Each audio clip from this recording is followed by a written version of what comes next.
তো জীবনে বরকত কিভাবে আসবে, প্রোডাক্টিভিটি কিভাবে বাড়াবেন, যে অল্প সময় অনেক কিছু করতে পারেন, কিভাবে করবেন আমি কয়েকটি পরামর্শ দিতে চাই এবং আমার ব্যক্তিগত অভিজ্ঞতা আছে।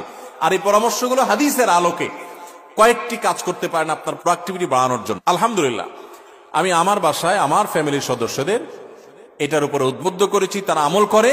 আপনি কিছুদিন এটা করে দেখেন, দেখবেন আপনার জীবনে কি পরিমাণ বরকত এসেছে। আমার বয়স 21 বছর, সকাল থেকে রাত পর্যন্ত সময়টা কিভাবে প্রোডাক্টিভ ভাবে কাটাবো, আমার টাইম ম্যানেজমেন্ট কেমন হবে, খুব দরকারি একটা প্রশ্ন করেছে। প্রোডাক্টিভিটি আমাদের জীবনে বরকত, এটা অনেক গুরুত্বপূর্ণ একটা ব্যাপার। ইসলামের ইতিহাসে স্বর্ণযুগের অনেক সোনালী মানবরা আছেন, তাদের মাত্র 30, 35, 40 বছরের জীবনে হাজার হাজার পৃষ্ঠার বই রচনা করেছেন, গবেষণামূলক বই। আজকালকার মতো কপি পেস্ট মার্কা বই না, যে গুগল থেকে নকল করে কপি পেস্ট করে বই লিখে ফেলছে, জি না। তখন গুগল আর নেট ছিল না, লাইব্রেরি থেকে পড়াশোনা করে নিজেরা গবেষণামূলক গ্রন্থ লিখেছেন। 10 ভলিউম, 20 ভলিউম, 30 ভলিউমের এক একটা বই এক একটা আলমারি হয়ে যাবে। 30-40 বছর বয়সে এত বড় বড় বই লিখে ফেলেছেন। আর আমরা অনেকে আছি 30-40 বছর বয়সে ওই বইগুলো পড়েও শেষ করতে পারবো না।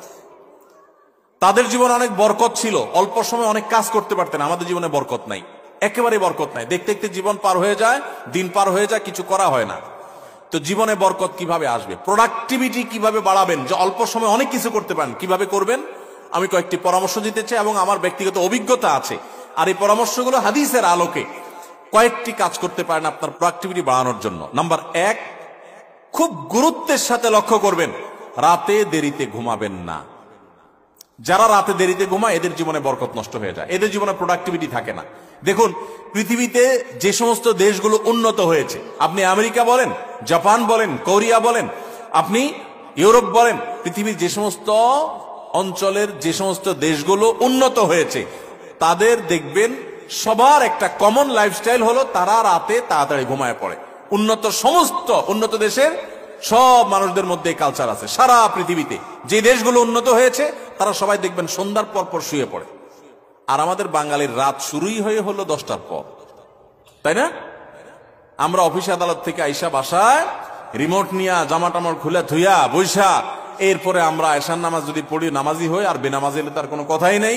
আইসা আমরা সোফা বসে এবার আমরা রিমোট দিয়া একটা পর একটা চ্যানেল পাল্টাতে থাকি, এরপরে মোবাইলে ফেসবুকে হাতে থাকি, খাওয়া দাওয়া করে শুধু আমাদের 12টা, 12:30, 1টা।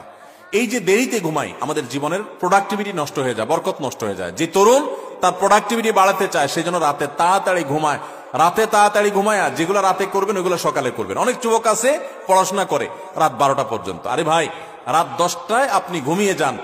এই যে 2 ঘন্টা পড়লেন, ভোর রাতে উঠে ফজরের সময় 2 ঘন্টা পড়েন, ওই 2 ঘন্টা এই 2 ঘন্টার চেয়ে অনেক বেটার হবে। কারণ 6-7 ঘন্টা 8 ঘন্টা ঘুমের পরে যে ফ্রেশ মুড থাকবে, ওই সময় পড়লে সেই পড়াটা অনেক তাড়াতাড়ি আপনার আত্মস্থ হবে। আপনি সারা দিনের হ্যাসেলের পর রাত্রে পড়তে যান, আপনার মাথায় পড়াটা এত তাড়াতাড়ি রপ্ত হবে না, যত তাড়াতাড়ি রপ্ত হবে 6-7 ঘন্টা ঘুমানোর পর। আমি একটা কথা সবসময় বলি, এই যে হেফজুখানার ছাত্রদেরকে আমরা পুরস্কার দিলাম আজকে, সারা বাংলাদেশের সমস্ত হেফজুখানার ছাত্রগুলো এক একটা মিরাকল, এক একটা অলৌকিক। কারণ এই যে অলৌকিকত্ব, এক একটা অলৌকিক বিষয় এদের মধ্যে রয়েছে, সেটা হলো যে এরা সবাই ছোট ছোট বাচ্চা মানুষ। 30 পারা কোরআন হেফজ করে ফেলে মাত্র 2 বছরে, 1 বছরে, 6 মাসে, বিভিন্ন সময়। কিভাবে সম্ভব? 30 পারা কোরআন, এত বড় কোরআন পুরাটার হেফজ করে ফেলে, মুখস্থ করে ফেলে, কিভাবে সম্ভব? যে কয়েকটা সিক্রেট আছে, এই সিক্রেটস গুলোর মধ্যে একটা সিক্রেট হলো, একটা রহস্য হলো যে হেফজুখানায় 100% ছেলেরা রাতে তাড়াতাড়ি ঘুমায়। তারা রাত 10টার ভিতরে 100 ভাগ হেফজখানার ছাত্র সারা বাংলাদেশে ঘুমায় পড়ে। কোথাও পাবেন না 10টা বড় ছেলেরা পড়ালেখা করে, সব 10টার মধ্যে ঘুমায় যায়। পুরা কোরআন হেফজ করে ফেলে অল্প সময়ের মধ্যে, আবার রাত জেগা পড়ে না। কিভাবে সম্ভব? কারণ তারা ওই যে আবার ভোরে উঠে যায়, ভোরে উঠে পড়ে। ওই ভোরের সময়টা রাতের 4 ঘন্টা, আর তখন 1 ঘন্টার সময়। এজন্য প্রোডাক্টিভিটি বাড়াতে চাইলে রাতে তাড়াতাড়ি ঘুমাইতে হবে। যেটা রাত জেগে করবেন, যে কাজটা, সেটা ভোরে করবেন। 1। 2 নম্বর হলো সকালে ঘুমাবেন না। সকালে ঘুমানো যাবে না। সকালের ঘুম মানুষের জীবনের বরকত নষ্ট করে দেয়। আমাদের নবী সাল্লাল্লাহু আলাইহি ওয়াসাল্লাম দোয়া করেছেন, আল্লাহুম্মা বারিক লি উম্মতি ফি বুকুরিহা, আল্লাহ আমার উম্মতের জন্য সকালের সময়টাতে বরকত দান করবেন, আর ওই টাইমে আপনি ঘুমায় থাকেন। সকালে আপনি পড়ালেখা করেন, ছাত্র মানুষ, তাহলে পড়ালেখা বরকত হবে। আপনি কর্মজীবী কাজ করেন, আপনার কাজে বরকত হবে। আপনি কৃষক কৃষি কাজ করেন, আপনার জীবনে বরকত হবে। আমাদের সমাজে, আমাদের দেশে 9টা 10টা, সকাল 9টা 10টা 11টা আগে দোকান খোলে না, কারণ পাবলিক ঘুমায় থাকে না, একটা না, রাত জায়গা আড্ডা মারে আর সকালে ঘুমায় থাকে। ঠিক না ভাই? ঠিক। আমাদের প্রোডাক্টিভিটি নষ্ট হয় এই কারণে। আপনি কিছুদিন এটা করে দেখেন, দেখবেন আপনার জীবনে কি পরিমাণ বরকত এসেছে। আলহামদুলিল্লাহ, আমি আমার বাসায় আমার ফ্যামিলির সদস্যদের এটার উপরে উদ্বুদ্ধ করেছি, তারা আমল করে, রাতে তাড়াতাড়ি ঘুমায় পড়ে। 10টার ভিতরে সবার ঘুম শেষ, আর সকালে কোনো ঘুম নেই। ভোর থেকে উঠে যার যার কাজে সে লেগে যায়।